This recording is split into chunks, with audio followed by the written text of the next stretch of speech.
Hey everyone, Liam here. Welcome to this week's YouTube video. This week we're going to be going over the start of my own personal army project for 40k.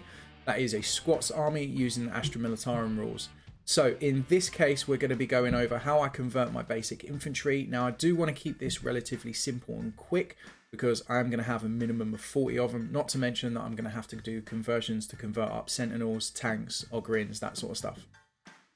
So with that in mind, I am going to be using GW kits. I'd be absolutely gutted if I couldn't go to Warhammer World or a GW run event with my gaming group. So GW kits it is, as well as other parts such as green stuff, guitar string, that sort of stuff. So in this case, we're going to be using the Caradon Overlords infantry kit.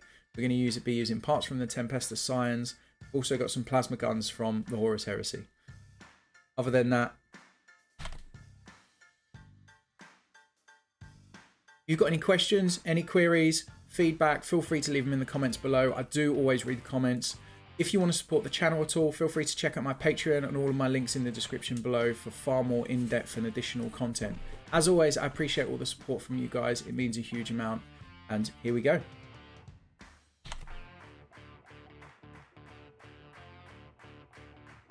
So the start of what we need to do is we need to sort out the torso, the main body, and the weapon arms. So the first thing we need to do is sort out the main body and the weapon arms. In this case, we're using the Caradon Overlords Archanaut Company bodies. They're quite good. They've got enough armor, but quite a lot of material as well. They fit the 40k setting enough. And we're using the arms and hotshot lasguns from the Tempestus Scions kit. Now, what I would say is, first of all, the shoulders on the Archanaut Company bodies are too wide, so we need to slice down the large metal shoulder pieces, and also the actual arm sections on the inside of the shoulder pads on the Tempestus Scions, they come out too fast. We need to slim both of these down. You can see on screen that I'm shaving off some of the plastic, so those arms will fit into the shoulder pads, to the shoulder plates, nice and snug. Now, what I would say is I'm notoriously terrible when it comes to safety, so you're going to do this, get yourself a file. It'll probably be a lot better than using an X-Acto blade. Don't be like me, because I'm a nightmare, as you can see on screen.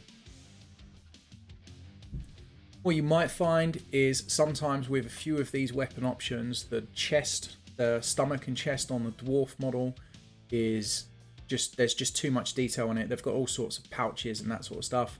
Don't be afraid to slice them off, because what you need to remember is if you slice them off, you can just smooth out all of the area with some sandpaper or the X-Acto blade, and what that'll do is it'll make it sit much nicer. And as you can see, you can't really see any of it anyway. These weapons are massive compared to these dwarves, so it just covers most of it anyway, so I wouldn't even worry. But you can see how I've just sliced off that big pouch, and then I'm scraping it with the edge of the X-Acto blade. And what that does is it gives us a nice smooth area, and then the weapon fits much nicer. Next up, we need to sort the heads. These heads are from the Cadian kit. They're really easy to get. There are more exciting ones to get, but frankly you can get like 10 of them for 50p off of eBay, so it was really quite handy. The first thing that I need to do is slice off the whole bottom. Now, what I would say is, personally, I sliced off the whole chin and the mouth, because when we sculpt the beard over this, we want to be able to press into the green stuff. So it's going to make it much easier if we just remove the whole bottom jaw. I've also scraped off, obviously, the mold line and the Aquila off of the helmet. I'm really not a fan of the idea of using the Aquila on these models. I didn't want these guys to look like they were part of the Imperium, but rather just allied to them. So I removed that as well. You see the big block on the back of the helmet as well. I've just sliced that off. I think it's some kind of power pack that needs to go, otherwise the head won't fit into the neck space on the Caradon Overlords Archanaut kit. So that's really important. So I just sliced it off and smoothed it down with that X-Acto blade. Now you can see that I have left that jaw. He's still got the lower jaw on him at the moment. The reason for that is because at this point I didn't realize that I needed to remove more. So now I'm just going to slice it all off. You can see the whole chin is about to go. The mouth is about to go. Basically anything under the nose and the lower jaw, we need to get rid of, because it's all going to be covered in green stuff and we need to be able to press into that green stuff, and you can see it right there. So glue your head onto the body. We're going to need the head on the body for when we sculpt the beard. So first thing that I'm doing is mixing up the green stuff. We're going to do the goggles first, rolling it into a little into a little roll, into like a little bit of string, and then what I'm going to do is drape it across his glasses. Now when I'm doing this, I don't want it to go below the nose, so when I put this over it, I need it to sit under the ridge of the helmet and above the nose, because what we need to do is wrap it around the top of the nose. So this is like a ballpoint sculpting tool. It's quite cheap. It's quite a cheap little sculpting tool. So the first thing that I'm doing is I'm trying to put pressure onto the green stuff so it sticks to the face. A lot of people mix milliput with green stuff, me included, but the problem with this is because I want this green stuff to actually stick to the model, your green stuff is much stickier and it's going to save us some issues. So the first thing that I've done is I've put pressure on it and I've pushed it in to the actual model itself so it sticks. And then I'm cutting off the rough shape of the goggles. So I'm cutting off the sides for those straight lines, and then I'm cutting off the bottom of the goggles as well. This gives me the rough shape for it. Now, what I would say as well with green stuff, don't panic if it doesn't go well. Let it dry and then you can peel it off. You can't ruin your model by putting green stuff on it, because once it dries, it's very easy just to pick the edge off and it will all come off as one piece. So don't panic about it too much. What I'm doing here is I'm using a hard sculpting tool. You can use what tool you prefer. And I'm just softening out the actual surface itself. So this is me smoothing it out. You can see that I've jumped across to this ball joint tool again. Use whatever tools work for you. For me, for smoothing, I like to use quite a hard tool. So the ball end sculpting tools for me are the best ones that I've found. And just like I cut the shape of the goggles out previously, now what I'm doing is using an X-Acto blade. And I'm not cutting, but I'm pushing the green stuff that is up against his nose. I'm pushing that stuff outwards away from it. So all this is doing is it's giving me a gap around the goggles and the nose itself. So it doesn't look like so it looks like the goggles are sitting on his nose and not part of it. And then as you can see, I'm using a clay shaper. So this is just a soft sculpting tool, and I'm just using that to push the edges of the goggles around to get the shape that I need. Next up, we need to do exactly the same again, but this time with a beard. So we're going to need more green stuff this time. For what it's worth, the green stuff on the belly, don't worry about that. Basically what I did was I damaged the model where I was being careless, so I just had to cover it up. So it's not really relevant. Now the only difference is I'm doing exactly the same as I did with the goggles. I'm rolling out like a long cylinder. I'm trying to get roughly the right shape, and then I'm placing it so it connects to the chin and also onto the chest. Now it's really important that this green stuff presses into the body and around the neck, because we need the green stuff to have lots of surface area touching the model itself so it sticks. Once we've got that in place, again, we're going to use that hard sculpting tool and we're going to press it into the model to make sure that it does stick. Now, it's worth noting, this is a really good example. Your sculpting tool, make sure that you keep it moist but not wet. If it's too wet, if there's too much water on it, what will happen is that water will get under the green stuff and it will stop the green stuff from sticking to the body. So make sure it's moist but not wet, and keep it moist so the green stuff doesn't stick to the tool. You can also see what I've done is it's almost like I've made like a little bandana, like a face mask going over his face. So the idea is that we need to get the green stuff so it sits below his nose and goes up the side of his cheeks and extends down. So we're trying to create this little triangle. And what this does is this gives us the foundation of the beard, and it gives us enough space and time to put pressure on the beard so it's sticking to the actual face itself, so it's sticking to the model itself. Now where the beard connects towards the cheeks up the top, it's up to you, but I'd recommend that you try and smooth them out with that hard sculpting tool so it looks a little bit more natural. And then what we're going to do, you can see that I've got that ballpoint sculpting tool and I've placed a hole in the middle of the beard, this is where his mouth is going to be. Now, I'm doing a second hole at the bottom. It's up to you whether you do this, but I've got a second hole underneath the mouth, and then I've pulled it downwards. Now, the reason for this is that second hole creates a line between the top hole and the bottom hole, and that gives us, what that basically gives us is it gives us a bottom lip. Now, it's up to you how you do this, but this is the easiest way that I found it to give a nice big bushy beard. So the next step is we're going to push that lip further up so he doesn't look like he's shouting, because at the moment it looks like his mouth's quite wide open. And I'm using a clay shaper to soften out the marks in the beard. So where I've been pressing on the beard and sticking it in, it's got lots of little marks on it. So I've just used the clay shaper to smooth it out. And you can see how I've moved that bottom lip up. So all I've done is I've got the clay shaper and I've pushed it. I've pushed the bottom of it up so it moves up and it closes his mouth. It looks far more natural. And you can see as well, as I'm smoothing this out, I'm leaving 2 lines around the outside where I haven't really put too much pressure on it. This makes it look like he's got a really long mustache. So remember, you want to place one hole where his mouth is, and then you want to have a long hole and stretch it out underneath, and then push that lip up to get the shape that you want. And then with the rest of it, all you're doing is you're running your hard ballpoint tool down to smooth out those marks that you've made when you were trying to get it to stick. And also it'll create this nice texture, because you can go as detailed as you want with the sculpt. For me, I didn't really want to go too far with it. And again, this is the last stage. With that ballpoint tool, what I'm doing is where I'm running it down the beard, I'm actually pulling that green stuff at the same time. And what that does is it stretches it and it lets me move the beard so it has a nice little bit of flow. And all of a sudden that beard has some nice shape. So the majority of this is done with that ballpoint tool.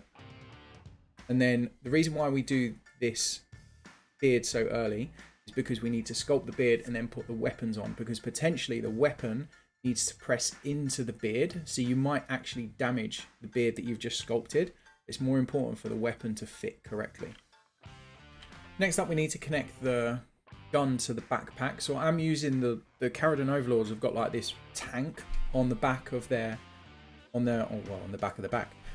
Now, it's up to you whether you do this or not. I didn't want to have ammunition cartridges in the guns. I wanted to do something a little bit different. So I've drilled out where the ammunition cartridges are on the Hotshot las guns. I've sliced them off, and then you can see that I've basically drilled out a little hole, and I'm going to connect cables from the las guns to the backpacks.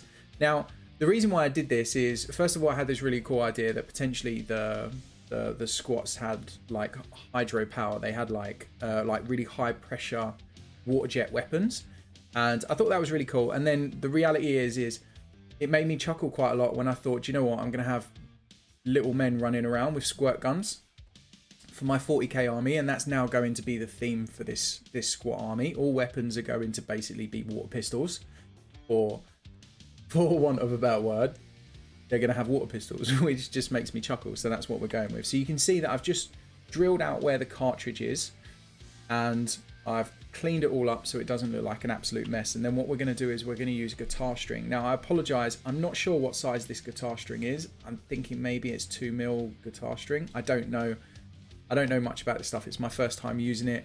I got a assorted pack from Amazon of lots of different sizes, and I just picked the one that works. So I apologize, I can't tell you what it is, but it's guitar string. It cost me like £4 for 10 different strings. And we're going to connect it from the cartridge area in the Hotshot las gun to the backpack on the Caradon Overlord. Now with this, I'm picking out 2 points on the backpacks to drill and put these cables on. So I'm going to have 2 cables coming from the Hotshot las guns. What I would say with this is, so what I've done is I'm scoring a point into the area that I'm going to drill. This hopefully holds my drill in place, and then what we're doing is I'm getting a Dremel and I'm drilling the hole out. Now what I would say is I'm really impatient, and I'm happy with this kind of being a tabletop army, nothing over the top. So what I've done in the past, what I've been doing is I end up using the Dremel to drill these holes out. But what happens is where the drill bit spins so much, it melts the plastic and makes the hole bigger than needed. So I would probably say, look, just do it better than me. Take your time and use an actual like hand drill. You'll get a much better result. Next up, this is the guitar string that I was using. Now, what I will say with this is if you try and bend this guitar string with your hands, what happens is it ends up with a really harsh 90-degree angle, which just looks really unnatural.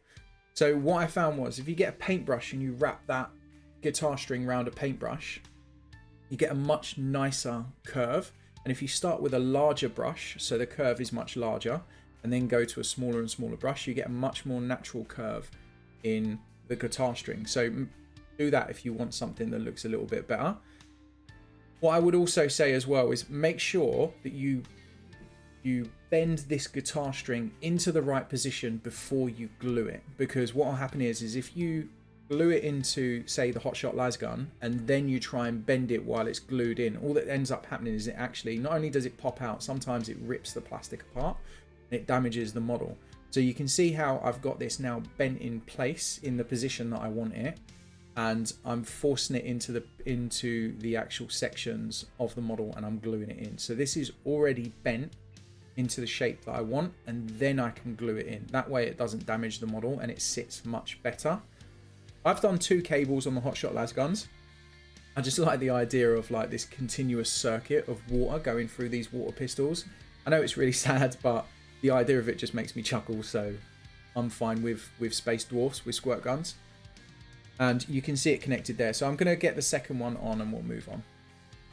The last thing that I wanted to show you was, this is the first model that I did. So the conversion is, the kit bash is not great. And you can see there's huge gaps between the arm and the torso. Now, I didn't have that much of an issue with it later on. So the further I got, the easier this conversion got. I apologize for my fat head in the way right now.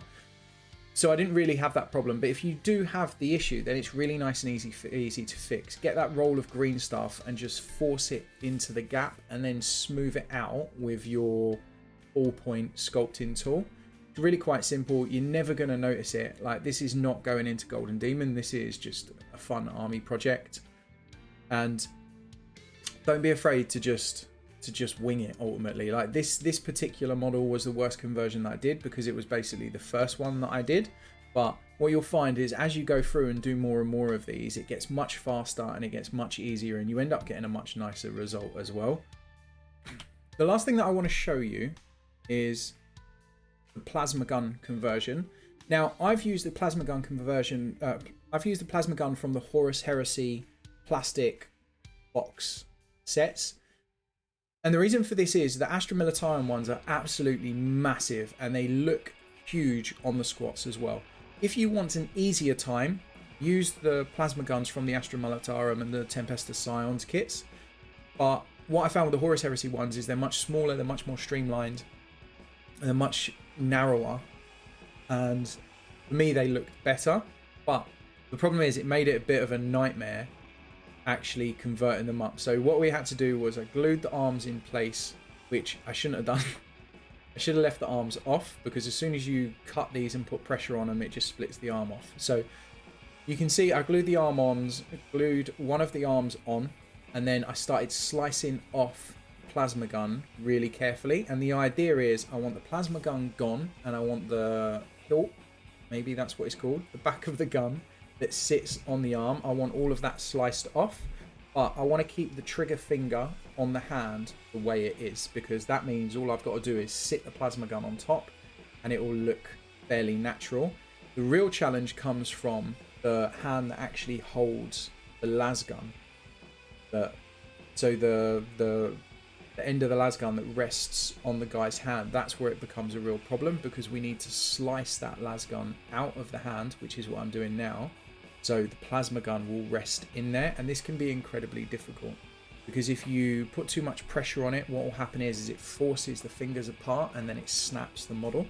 So what I ended up doing with it, again, file would be amazing for doing this, just pointing that out, but I don't even own a file, so I used an X-Acto blade. But basically what I did was I was almost like ice cream. I was scooping out big chunks of plastic. I was scooping out the plastic to remove small sections at a time. So I'm almost just like digging out all of this plastic to the point where the plasma gun is going to sit in the hand. Easier way and the safer way to do it in future. And all joking aside, me being a peckerhead, in future I will do exactly the same. I'm going to get some files and it will just be really easy to file it out. You can see here that I've used the Dremel as well. I'm trying to just basically Dremel out a lot of the plastic. The problem with doing that is it slips quite a lot and you end up damaging the hands. So again, this is me kind of just working with what I have. I didn't have any files and that was basically coming back to bite me at this stage. The idea being we need to remove as much of the plastic so we keep the thumb in the position that it's in and we keep the fingers in the position that they're in, because what's going to happen, although the plasma gun will not fit in that hand, right? The plasma gun is a little bit wider than the actual hotshot las gun itself, but what can happen is once you've removed all of the extra plastic, you can force the you can force the plasma gun into that hand. And what it will do is it will open up the fingers. So if you put your super glue or plastic glue, whatever you're using, onto your gun or into your hand and then force the plasma gun in, what it will do is it will spread the fingers open and it will glue them in place at the same time. So it will almost like it will put pressure on the fingers and nearly break them, but the glue will stop them from actually falling off. And that is how I did it in this case. It's not the most elegant fix. If you want something far more perfect, use the Astra Militarum plasma guns, or do you know what? If you've got a better suggestion, by all means. It's worth noting with this video, guys, like I am not great at kit bashing. I'm not a good sculptor. I'm not good at conversions. It's not something that I have much experience with at all. This is just how I did it. And yes, I did cut my finger loads, but it is what it is. So you can see I'm just dry fitting this plasma gun to make sure it fits, and then I'm going to glue it into place. I apologise, my head's in the way again. I've got a fat old head, but at the end of the day, it was quite a difficult thing to actually film because these parts are so fiddly. But you can see the plasma gun in place. That's basically how I did the plasma gun as opposed to the hotshot las gun. If you've got an easier suggestion, by all means, because I don't want to do that again. And that's it. You can see on screen, there's 3 of them that you can see. One of them's the hotshot las gun, the normal guys. One's the squad sergeant. One's the plasma gun. Now, I am using these as Tempesta Scions. I don't care about the rules. I don't care if it's particularly good. I'm using Tempesta Scions is because pretty much they're more points than normal Imperial Guard. So I've got to use less of them, which means I've got to convert less of them. But that's how I did it. I hope it's helpful. If you guys got any questions, feel free to let me know what you think. I have got more planned for this. The next conversion that I've got sorted out, ready to go, is the Sentinel conversion. And we are going to kind of change the aesthetic so it matches the squats a lot better. We are also going to do a video on how I'm going to paint these guys when I actually decide on it. And yeah, let me know what you think. Do you guys want to see more of my army stuff, or do you want to keep it more display stuff? Shall I mix it up? Give me some feedback. Let me know your thoughts. And once again, thanks everyone for the support. Check out my links in the description, and I'll catch you all later.